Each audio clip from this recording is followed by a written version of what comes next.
Halo semuanya, seneng banget rasanya bisa nemenin kalian di sesi penjelasan kita kali ini.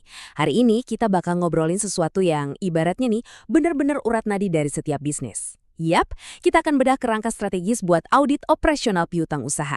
Anggap aja sesi ini sebagai panduan elegan buat ngerawat dan melindungi nafas finansial perusahaan kalian. Jadi rileks aja, cari posisi paling nyaman, dan yuk kita mulai perjalanannya. Pernah nggak sih kalian ngalamin atau dengar cerita, angka penjualan tuh meroket tajam, grafiknya naik cantik banget, tapi pas dicek saldo rekening perusahaan malah kosong melompong. Kok bisa ya? Ini tuh bener-bener mimpi buruk buat banyak pengusaha loh. Kadang kita tuh terlalu fokus mikirin gimana caranya jualan sebanyak-banyaknya, sampai lupa satu pertanyaan super penting. Uang dari penjualan itu beneran udah masuk ke kantong kita belum sih? Nah, dari sini aja kita udah bisa ngerasain kan betapa krusialnya topik yang bakal kita bahas hari ini. Oke, kita mulai dari dasarnya dulu ya, biar makin paham. Piutang usaha atau accounts receivable itu pada dasarnya adalah sebuah janji. Sesederhana itu. Ini adalah tagihan kita ke pelanggan atas barang atau jasa yang udah kita kasih secara kredit dan belum dibayar sampai batas waktu tertentu. Ingat ya, ini tuh uang kalian, hak kalian yang posisinya masih ada di tangan orang lain. Jadi, memahami konsep ini dengan baik adalah langkah pertama buat merawat aset perusahaan dengan penuh kehati-hatian. Sekarang yuk kita lihat gimana sih siklus hidup dari sebuah piutang itu. Ada 4 ruang lingkup utama yang bakal jadi pilar perlindungan kita nih. Pertama, kita harus lihat dari mana semuanya berawal, yaitu proses penjualan kredit. Terus, gimana cara kita narik uang itu kembali lewat proses penagihan. Ketiga, kita harus pastiin setiap rupiah tercatat rapi melalui pencatatan dan rekonsiliasi.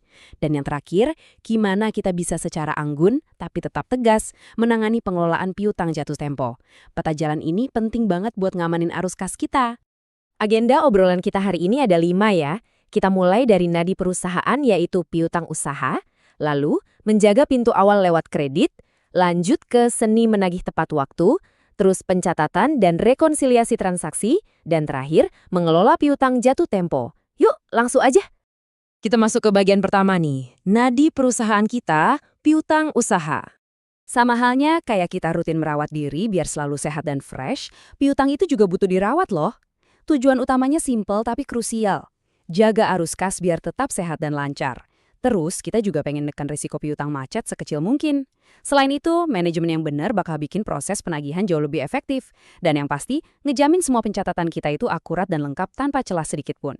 Kalau semua ini kecapai, wah, bisnis benar-benar bisa napas lega deh. Terus di mana dong peran audit operasionalnya? Nah, bayangin aja audit ini tuh kayak pemeriksaan medical check-up rutin sama dokter spesialis. Auditor hadir buat mastiin, secara objektif loh ya, kalau proses ngasih kredit itu udah berjalan efektif. Mereka bakal ngecek penagihannya udah tepat waktu belum, risiko piutang macetnya terkendali nggak. Mereka juga memvalidasi keakuratan saldo, mastiin arus kasnya aman, dan ngecek apakah semuanya udah patuh sama kebijakan kredit. Bener-bener lapisan pelindungan ekstra yang ngasih kita rasa tenang. Lanjut ke bagian kedua, menjaga pintu awal, kredit. Nah, buat ngejaga pintu masuk ini, auditor tuh bakal cerewet banget. Dalam artian baik ya.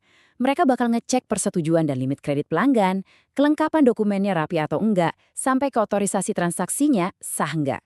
Kenapa sih harus ribet itu? Karena kalau pintu ini kebobolan, risikonya ngeri banget. Bisa-bisa kita jualan ke pelanggan yang emang udah bermasalah dari awal, atau ngasih limit kredit kegedean, sampai yang paling parah nih, penipuan atau fraud penjualan fiktif. Disiplin di awal ini tuh bener-bener kunci biar kita nggak gigit jari di kemudian hari.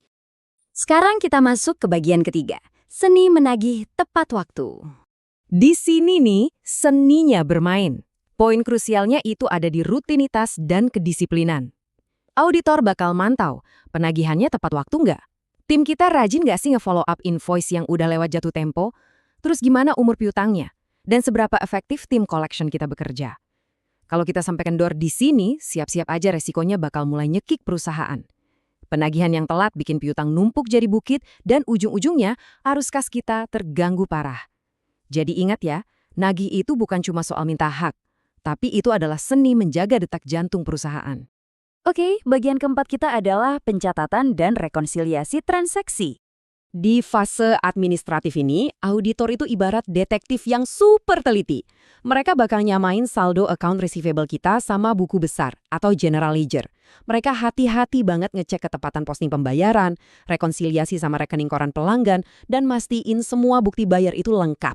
Kalau ada keteledoran kecil aja, aduh, efeknya bisa domino. Bisa terjadi salah saji saldo piutang yang bikin bos salah ambil keputusan. Atau yang sering kejadian, double posting, di mana tagihan dicatat 2 kali, atau kebalikannya, uang udah masuk tapi malah nggak kecatat. Jadi akurasi itu benar-benar benteng reputasi bisnis kalian. Akhirnya kita sampai di bagian kelima, mengelola piutang jatuh tempo. Di tahap ini, kita dituntut buat realistis tapi juga ekstra protektif. Auditor bakal bedah tuntas aging schedule alias jadwal umur piutang buat ngeliat seberapa tua si piutang kita ini. Mereka juga bakal nge-review kebijakan write-off atau penghapusan piutang. Dan yang gak kalah penting, pembentukan cadangan kerugian piutang. Perusahaan udah nyiapin payung belum nih buat antisipasi kalau ada piutang yang emang gak bakal pernah balik. Terus, gimana cara kita mantau pelanggan yang terus-terusan bermasalah? Ini tuh bener-bener soal ngelola ekspektasi dan bersiap buat skenario terburuk dengan persiapan yang super matang. Coba bayangin perbandingan ini deh, kontras banget kan? Di satu sisi, kita pasti mendambakan arus kas yang sehat, di mana cadangan kerugiannya dihitung akurat dan semua risiko dikelola dengan amat sangat baik. Tapi di sisi lain, ada jebakan mematikan loh, yaitu aset yang overstated alias dicatat terlalu tinggi. Ini kejadian kalau di buku laporan kalian, angka piutangnya gede banget, padahal nyatanya uang itu nggak bisa ditagih. Dan parahnya lagi, cadangan kerugiannya nggak memadai. Ini ibaratnya ngelihat bayangan raksasa dari tubuh yang aslinya rapuh banget. Nah, audit operasional inilah yang bakal mastiin kalian tetap ada di jalur yang sehat. Nggak kerasa kita udah sampai di akhir penjelasan hari ini. Tapi sebelum berpisah, aku mau ninggalin satu pertanyaan sederhana buat kalian renungkan baik-baik. Kapan terakhir kali kalian benar-benar ngecek, benar-benar mengaudit kelayakan piutang di perusahaan kalian? Pesan aku, jangan sampai ya penjualan yang kelihatan cantik banget di atas kertas, ternyata nutupin borok arus kas di dunia nyata. Yuk, jadikan audit operasional ini sebagai kebiasaan baik buat ngerawat masa depan bisnis kalian.